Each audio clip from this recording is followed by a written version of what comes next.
আপনি তো বলেছেন যেই বান্দা মাহে রমজান মাসের রোজা রাখার পরে শাওয়াল মাসের 6টা রোজা রাখলো, ওই বান্দা কেমন যেন সারা বছর রোজা অবস্থায় থাকলো। জোরে গম সুবহানাল্লাহ।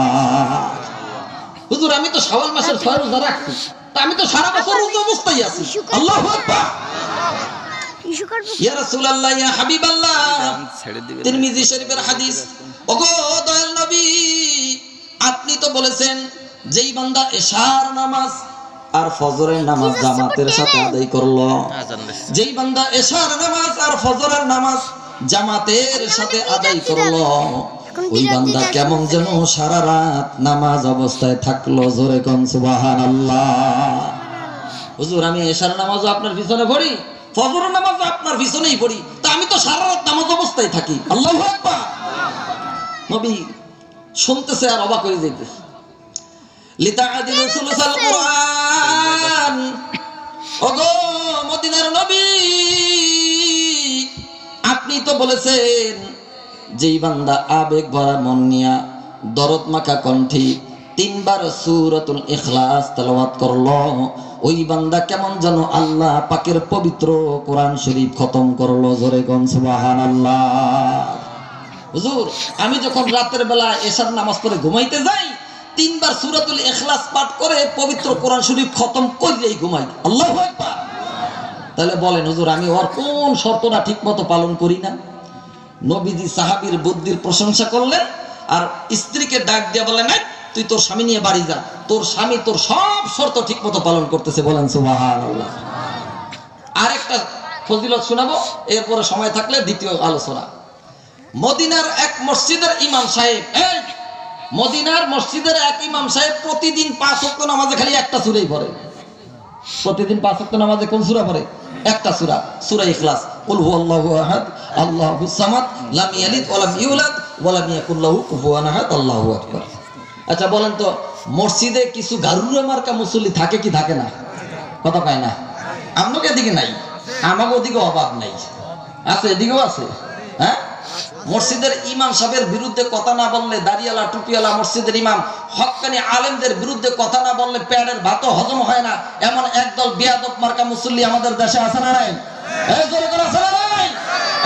এই মুসলমান, এই জাতির কপালে সেই দিন আগুন লাগছে যেদিন থেকে এই জাতির দাড়িওয়ালা টুপিওয়ালা মসজিদের ইমাম আর হক্কানি আলেমদের বিরুদ্ধে কথা বলা শুরু করছে। ঠিক কিনা জোরে বলেন? কিছু গারুরা মার্কা মুসল্লি খেয়াছে জম খেপা। হয় একটা ইমাম রাখছে, প্রতিদিন খালি একটা সূরাই পড়ে। এই সব নবীজির কাছে ল, এই ইমামই রাখবো না, ইমাম পাল্টাবো।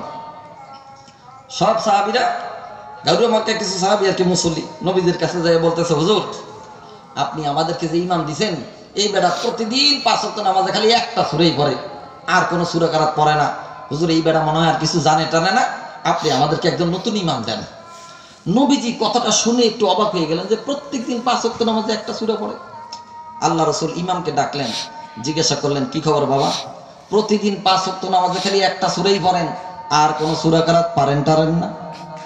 সাহাবী অত্যন্ত বুজুর্গ এক সাহাবী ডাক দিয়ে মুস্কি একটা হাসি দিয়ে বলতেছে, হুজুর কি বলেন আপনি, আমি আর কোন সূরা কারাত পারি না, আল্লাহর কোরআনটা আমার দেহের মধ্যে মুখস্থ। সুবহানাল্লাহ। নবীজি আরো অবাক হয়ে গেলেন, তাহলে আপনি প্রত্যেকটা দিনে একটা সূরাই পড়েন কেন?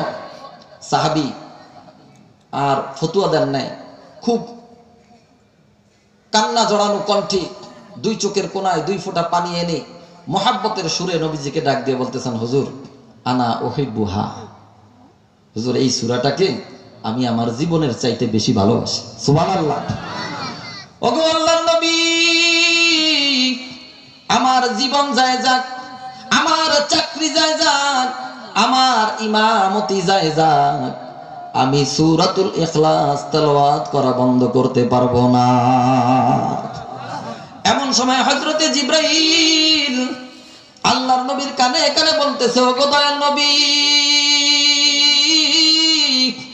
যেই ইমাম সাহেবের কলিজার মধ্যে সূরাতুল ইখলাসের এত মহব্বত, এত ভালোবাসা, আসমানের মালিক ওই ইমাম সাহেবের উপরে এত খুশি হয়ে গেছে, এত খুশি হয়ে গেছে জি আল্লাহ পাক রব্বুল আলামিন তার নিজ কুদরতি হাত দিয়া ওই ইমাম সাহেবের নামটা তার জান্নাতের খাতায় উঠাইয়া দিছে। জোরে কোন সুবহানাল্লাহ। এই জন্য সূরাটিকে ভালোবাসবেন তো সবাই? সবাই ভালোবাসবেন তো ইনশাআল্লাহ? ইনশাআল্লাহ। কিভাবে ভালোবাসবেন? হাঁটতে, চলতে, উঠতে, বসতে, কাজ করতেছেন, ব্যবসা করতেছেন, জবানে এই সূরাটা যত বেশি তেলাওয়াত করবেন তত আপনার দিলের ভিতরে এই সূরার মুহাব্বত আর ভালোবাসা ঢুকবে। ঠিক কিনা জোরে কোন? এই ছোট্ট একটি আমল দিয়ে গেলাম। আল্লাহ যেন এই সূরাটার উপরে আমাদেরকে আমল করে অল্প আমলেই নাজাতের জন্য যথেষ্ট ওই আল্লাহর জান্নাতের মালিক হওয়ার তৌফিক দান করেন, বলেন আমিন। আসসালামু আলাইকুম ওয়া রাহমাতুল্লাহি ওয়া বারাকাতুহু। ওয়া আলাইকুম আসসালাম। মাশাআল্লাহ।